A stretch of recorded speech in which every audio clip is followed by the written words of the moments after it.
बहुत समय पहले की बात है।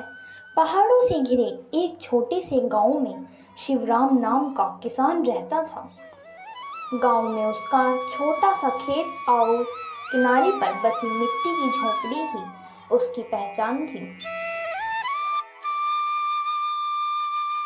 लेकिन गांव के लोग कहते थे कि उसकी झोपड़ी और खेत में कोई रहस्य छिपा है। अक्सर रात को लोगों ने उसकी झोपड़ी से अजीब रोशनी निकलते देखी थी। कई बार खेत के पास से गुजरते हुए लोगों ने सरसराहट सुनी, जैसे कोई अनदेखी परछाई चल रही हो। गांव वाले धीरे धीरे उससे दूर रहने लगे। बच्चे कहते, अरे कृष्णा, क्या तुम्हें पता है शिवराम चाचा के खेत में भूत है। मैंने रात देखा तो उसके खेत से लाइट चमक रही थी। मैं तो डर ही गया था। और बड़े लोग आपस में फुसफुसाहटे, उसकी झोपड़ी में कुछ तो राज छिपा है। असल में शिवराम साधारण किसान नहीं था।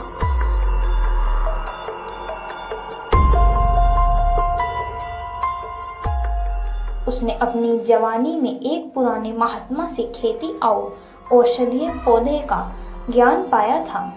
महात्मा ने जाते जाते उसे एक रहस्यमयी किताब और कुछ बीज दिए थे और कहा था, इन बीजों में शक्ति है, लेकिन याद रखना, ये सिर्फ नेक दिल इंसान की मदद करेंगे।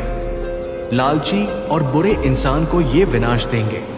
शिवराम ने वही बीज अपनी झोपड़ी के पीछे खेत में बोए थे। हैरानी की बात यह थी कि उन पौधों की हर पत्ती से हल्की चमक निकलती थी। रात को पूरा खेत किसी जादुई बगीचे जैसा दिखाई देता। लेकिन वह यह बात किसी को बताता नहीं था। उसे डर था कि लोग लालच में आकर इस रहस्य का गलत इस्तेमाल करेंगे।